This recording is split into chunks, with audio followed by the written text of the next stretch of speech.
Yo, what's going on guys? So today I'm going to be doing a TikTok tutorial on how I make my TikToks. As an example for what my TikToks look like, you'll see them right now on the screen. I realized taking out my bow was a bad decision. So right now we're going to get right into the tutorial.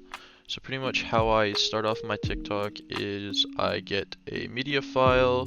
So pretty much I'll go to clips, I'll go to this file, and I'll drag them into the project file.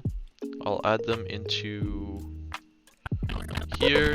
What I'll do is I'll go to sequence settings, do 1080 by 1920 in the frame size, and pretty much what this does is instead of doing a 16:9 ratio, it does a 9:16 ratio, which flips how the image looks, and it's perfect for TikTok. It will say change to preview with the formatting, you just press OK for that, and as you see right now it's in a kind of phone layout.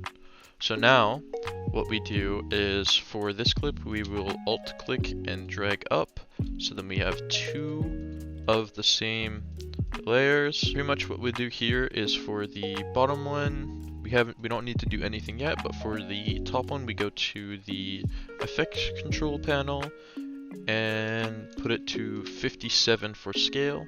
And as you see, it kind of makes a smaller version of it show up in the clip.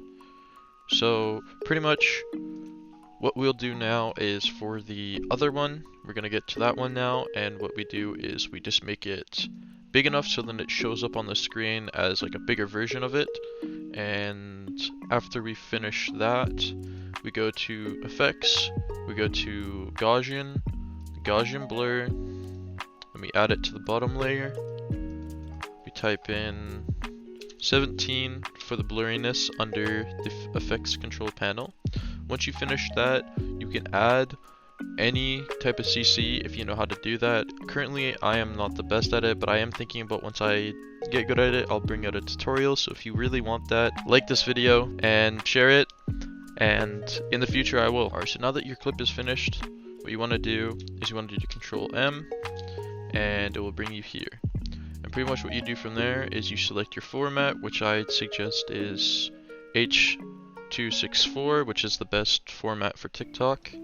And pretty much from there you can click on this to match the source if it doesn't look proper and it's not scaled properly, and then what you do after that is you queue it and render it. Alright guys, I hope you found this tutorial really helpful for making your TikToks kind of look more aesthetic, make them look more proper to the format of TikTok.